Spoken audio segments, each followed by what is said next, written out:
নমস্কার বন্ধুরা, আপনাদের সবাইকে জানাচ্ছি তনুজাস কুকিং ক্রিয়েশন চ্যানেলে স্বাগত।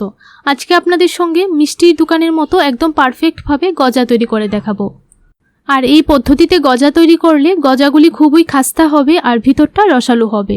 অবশ্যই পুরো রেসিপিটি দেখার অনুরোধ রইল। ভিডিওটি ভালো লাগলে চ্যানেলটিকে সাবস্ক্রাইব করে আমার পাশে থাকবেন আর পরবর্তী রেসিপি দেখার জন্য নোটিফিকেশন বেল বাটনটি প্রেস করে রাখবেন। তো দেখুন বন্ধুরা, এখানে একটা বাউল নিয়ে নিলাম। বাউলের মধ্যে 200 গ্রাম দিয়ে দিচ্ছি ময়দা। আপনারা ময়দার পরিমাণটা বাড়িয়েও নিতে পারেন, আবার কমিয়েও নিতে পারেন।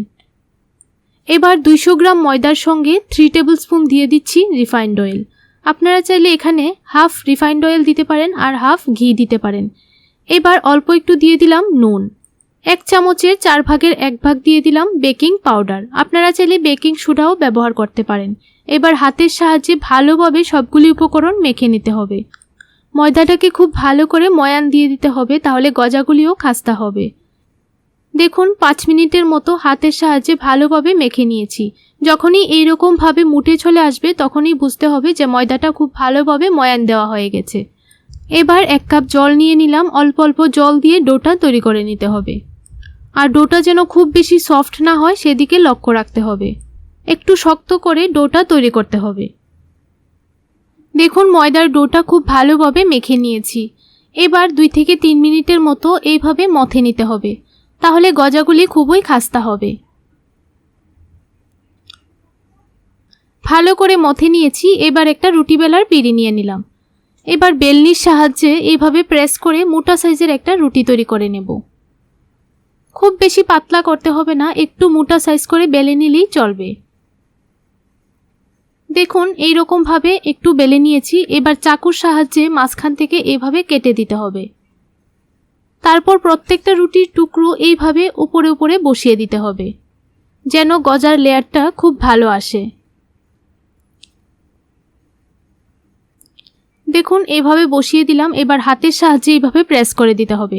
আবারও সেমভাবে বেলে নিতে হবে। এইভাবে যতবার করে তৈরি করবেন গজাগুলির লেয়ার কিন্তু খুব ভালো আসবে। দেখুন আবারও একটু মোটা সাইজের করে রুটি বেলে নিচ্ছি। সেমভাবে আবারও কেটে দিচ্ছি। আবারও উপর উপর করে প্রত্যেকটা লেয়ার দিয়ে দেব। তারপর হাতের সাহায্যে এইভাবে প্রেস করে আবারও মোটা সাইজের করে বেলে নিতে হবে। আর গজা বানানোর রুটিটা কিন্তু খুব বেশি পাতলা হবে না, একটু মোটা সাইজ করে বেলে নিতে হবে। দেখুন একটু মোটা করে বেলে নিলাম। এবার চাকুর সাহায্যে চারপাশ থেকে কেটে দিতে হবে, কেটে সমান করে নিতে হবে। আর কেটে রাখা অংশগুলি দিয়েও আপনারা গজা তৈরি করতে পারেন।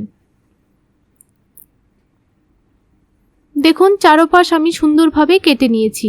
এবার মাঝখান থেকে এইভাবে কেটে ছোট ছোট পিস করে কেটে নেব। খুব বেশি বড় করার প্রয়োজন নেই। মিষ্টির দোকানেও কিন্তু এইরকম সাইজ করে কেটে নেয়।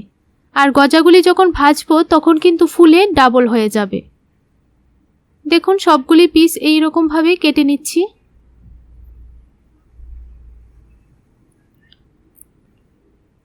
সবগুলি কেটে নিলাম।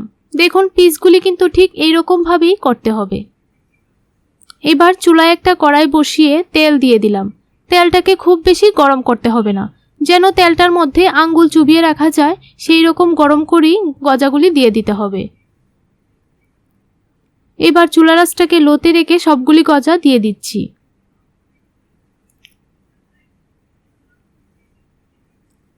সবগুলি গজা দিয়ে দিলাম। এবার অপেক্ষা করব গজাগুলি যতক্ষণ না পর্যন্ত ভেসে উঠছে। দেখুন গজাগুলি কিন্তু ভেসে উঠেছে। এবার উল্টিয়ে পাল্টিয়ে ভালোভাবে লাল লাল করে ভেজে নেব। আর তখন চুলার আঁচটাকে লো টু মিডিয়ামে রাখতে হবে।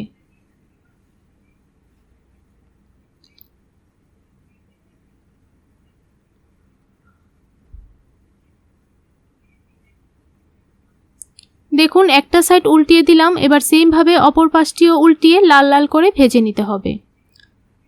আর গজাগুলি ভাজতে কিন্তু আমার 5 মিনিটের মতো সময় লেগেছে। আর এখানে একটা কথা বলে রাখি, চুলার আঁচটাকে কিন্তু লো টু মিডিয়ামে রেখেই ভাজতে হবে। যদি হাই করে গজাগুলি ভাজেন তাহলে কিন্তু গজাগুলি উপর থেকে লাল হয়ে যাবে আর ভিতরটা কাঁচা থেকে যাবে। দেখুন গজাগুলি ভাজা হয়ে গেছে। এবার নামিয়ে নিলাম। এবার চুলায় একটা কড়াই বসিয়ে দিলাম। 200 গ্রাম দিয়ে দিলাম চিনি। আর চিনির অর্ধেক পরিমাণ দিয়ে দিলাম জল। এবার চিনিটাকে ভালোভাবে মেল্ট করে নিতে হবে। এবার চিনির শিরাটা যেন একদম বসে না যায় সেই কারণে লেবুর একটা টুকরো দিয়ে দিলাম। আপনারা চাইলে লেবুর রসও ব্যবহার করতে পারেন। এবার অনবরত নাড়াচাড়া করে চিনির শিরাটা তৈরি করে নেব। আর চিনির শিরাটা যেন তার বিশিষ্ট না হয় সেই দিকে লক্ষ্য রাখতে হবে। একটু ঘন হয়ে গেলেই শিরাটা নামিয়ে নেব। দেখুন চুলার আঁচটা অফ করে দিলাম। এবার গরম শিরার মধ্যে সবগুলি গজা দিয়ে দিচ্ছি।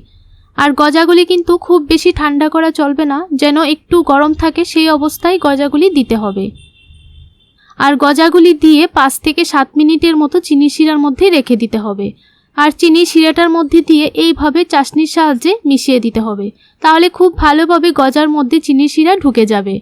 আর উপরটাও কিন্তু খাস্তা থাকবে। খুব বেশি পরিমাণ সময় যদি চিনি শিরার মধ্যে রেখে দেন তাহলে কিন্তু উপরটা খাস্তা থাকবে না।